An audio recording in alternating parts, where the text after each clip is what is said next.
What's going on, everyone? Welcome to the Cleveland Pulse YouTube channel. I am your host, Justin Harold, and with me, as always, my co-host, Jeff Santa. Today, we are bringing you a Week 5 preview for the Cleveland Browns versus the Chargers. But before that happens, just want to give a quick shout-out to the Guardians, winning their first playoff game against the Tampa Bay Rays, 2-1.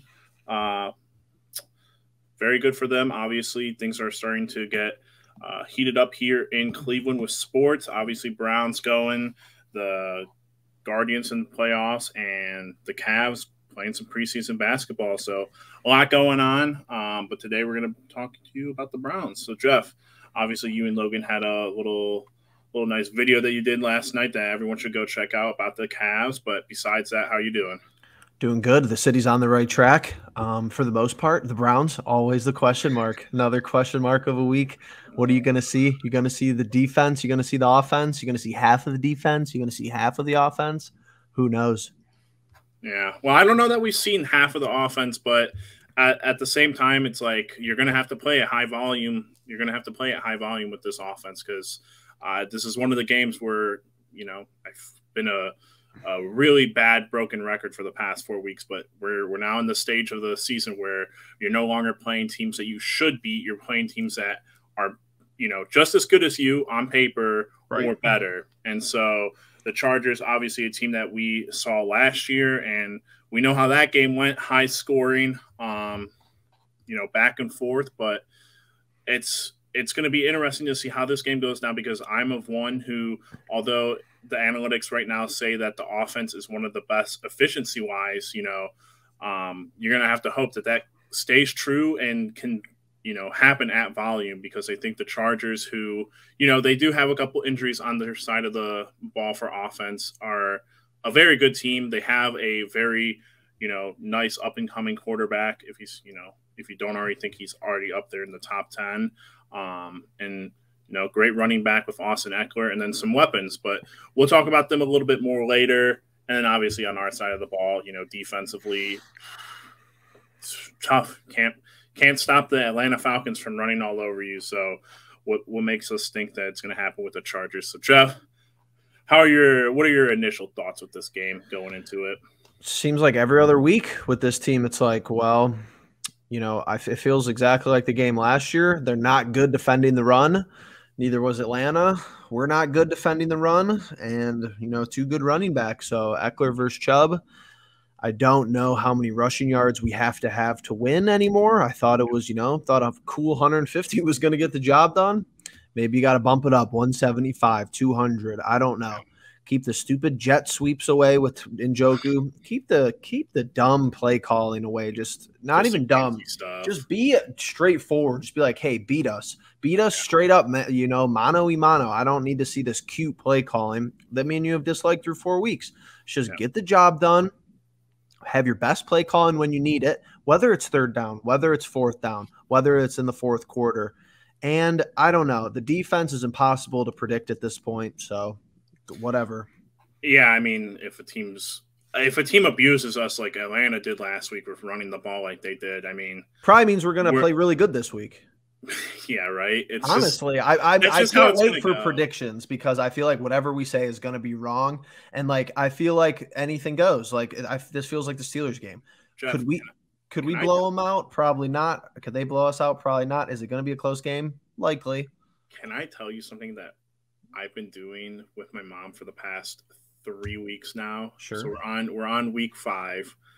We didn't do it for the first game. Mom has a great idea. I work up at the shop with her with the pups. You ever watch Jimmy Fallon and the Puppy Bowls? Yes, I have seen that. All right. So we've been doing that for the past 3 weeks. Okay. Have they been right? Do you know what their record is? Undefeated. No. They've gone the complete opposite. They're 0-3. So each time – so we started with the Jets game. So they picked the Browns. Browns lose. Okay. Next week, they pick the Steelers, and I'm like, you know what?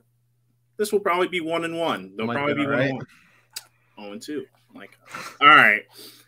Well, now this is just something else entirely. I'm going to sneeze.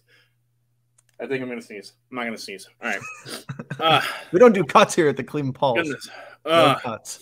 So, third week last week, we do the Falcons, and they pick the Browns. We're 0-3. Mm-hmm. So, who do you think they picked this week, Jeff? They picked the Chargers. No. They picked the Browns? Nice. So, I know where I'm going with this prediction, and I'm hoping that I'm wrong because, one, I'd like for us to actually win, and two, I'd like for my dogs not to go 0-4. Just so funny, but it's just been something that I've been keeping track of in my mind, and I've been letting my mom know because she came up with the idea and everything. I was just like, I'm gonna keep this over your head just for a little bit. But getting back to the football talk, looking at an injury report from yesterday, the Browns list obviously littered with 13 different names on it. The most notable, of course, are Myles Garrett and Jadeveon Clowney, who Clowney has not played since was it week 3, Jeff, correct? Or week 2? Week 2. He missed the Steelers game. And Myles obviously coming back from that scary car accident. He, according to Mary Kay, does not have an injury designation, so he will play. And Clowney is questionable at this point, which, he practiced today. That would be huge if he played Sunday for us because, again, Atlanta absolutely destroyed us, and with at least one of those two out there on the field, at least it gives me hope that teams won't be able to just run whenever and whatever they want on us.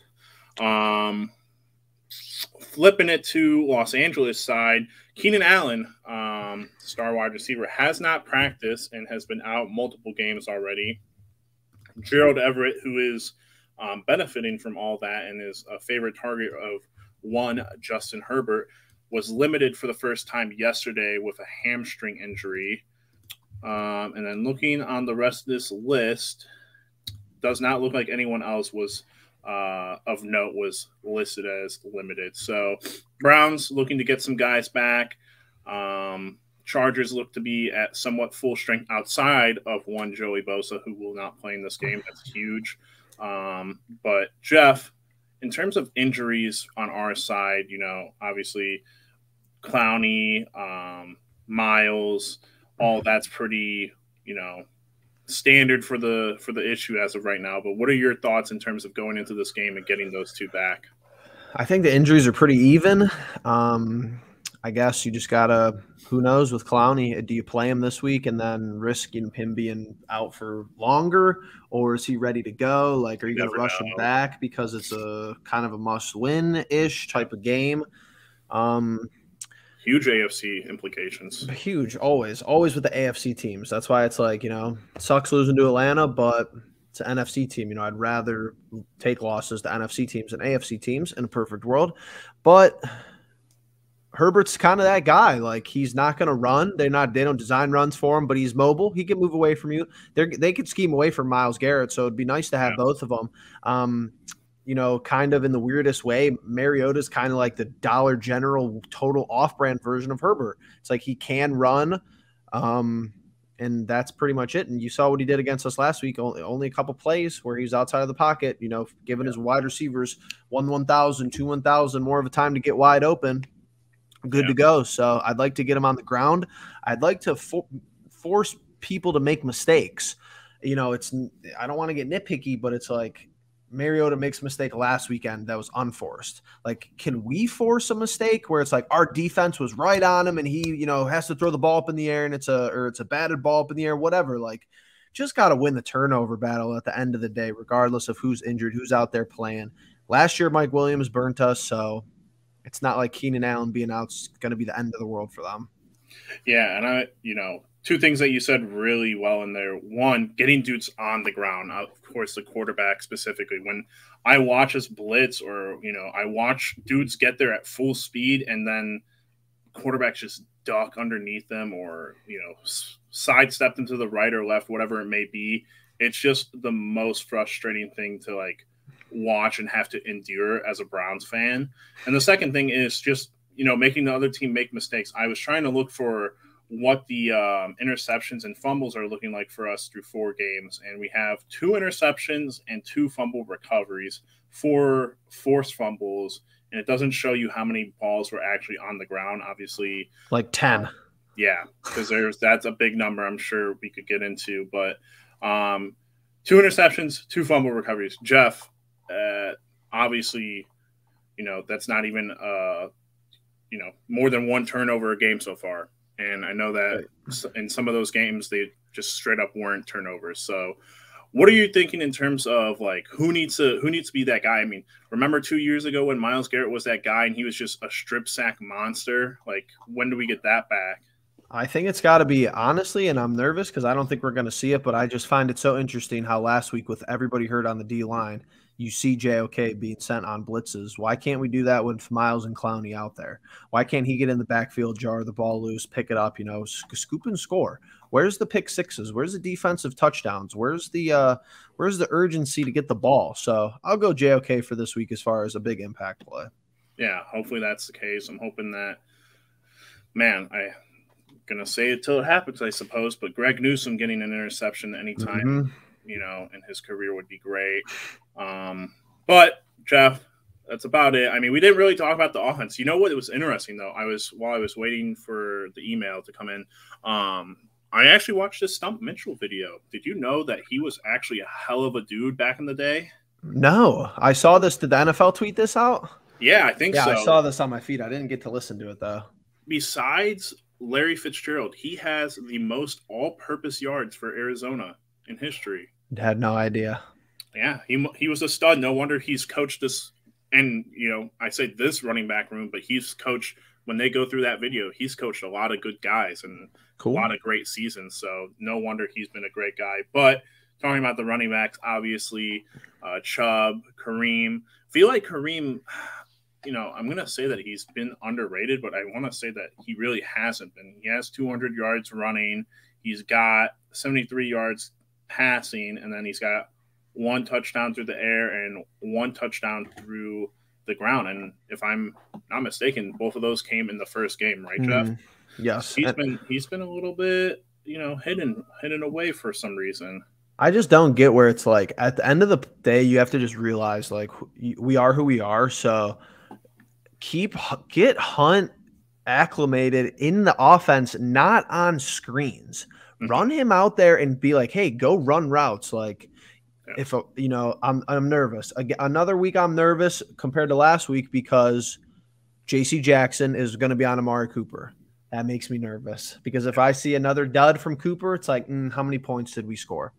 DPJ, whatever. DPJ is really not that good. Like, it's just he's 6th-rounder. He's good for his expectations. He's good for where we took him at. But as far as NFL wide receiver, not that good. And Njoku, honestly, super inconsistent, not giving you consistent numbers. And Harrison Bryant had a good rookie year. Don't really know where he's been since. We kind of have him out there to block. And then it's like, who's after that? David Bell, unproven. Schwartz, kind of just a body. So get Kareem Hunt involved in the passing game and keep him out there with Nick Chubb so you can have the 2 threats of passing to Kareem and hand it off to Chubb.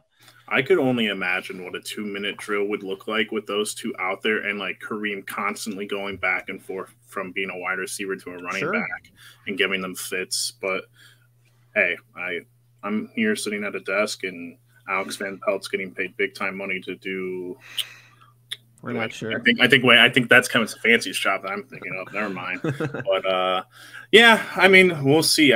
We get another dud from Cooper. It's gonna suck.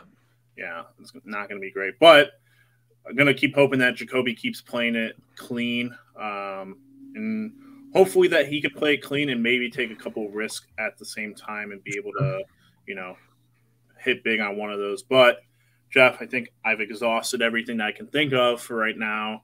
What is your prediction? Well, it's wrong. I know that, but I'll go 17-14 Chargers. I'm telling you. I think people think this is going to be a high-scoring game, and I'm sure it's just, like, not going to be. Yeah, or I don't know what it's going to be, but I think it'll be funny if it's, like, low-scoring, like both teams under 20. That's fair. The Chargers have not scored less than 24 points this whole season so far. So I'm going to have them tying for their second most points. I'm going to have them 34-24. Chargers win. Fair enough. I think that's the first touchdown and plus more that I've said the Browns would lose this season so far. But I just think it's too much at this point in time for myself to reasonably think that we could win this game. But I'm doing it all in reverse. I'm saying things I don't mean, but I'm still saying them, so it's going to happen. So, Browns, Chargers. Chargers win 34-24. Jeff's got them. You got them winning or losing 17-14? Browns losing. Browns losing. It's too much for the way that we play. If we were playing like A-plus ball, down the 53 man, I'd be like, okay, at home, we're winning this game. You know what'll make me sick, Jeff? And this is just a close loss is going to make me sick. I'd rather lose by 10. That's fair. But what's going to make me sick is if we get to halfway through the season again and then it clicks and we get amazing defense for the last 8-9 weeks of the season. And we're sitting here and we're just like, man, what is this thing with Joe Woods? And just halfway through the season, you know, slow start. Do they start knocking on his door at like week 5 or 6 and they're like, hey, start racking it up or you're packing it up? So, but all right, Jeff and I both have it as a loss, but unless Jeff's got any more to say, I think we're going to call this one a quits. Nope. If you're not racking it up, you're packing it up. That's good. We're going to keep that. I'll have to remember that for next time. Yeah, but we will. That being said, thank you guys all for making it through the video. If you made it this far, please give us a like, leave a subscribe, and also leave a comment. Tell us what you guys think is going to be the outcome of this game, what you're expecting, what you hope to see. And with that all being said, we'll catch you in the next one. Peace.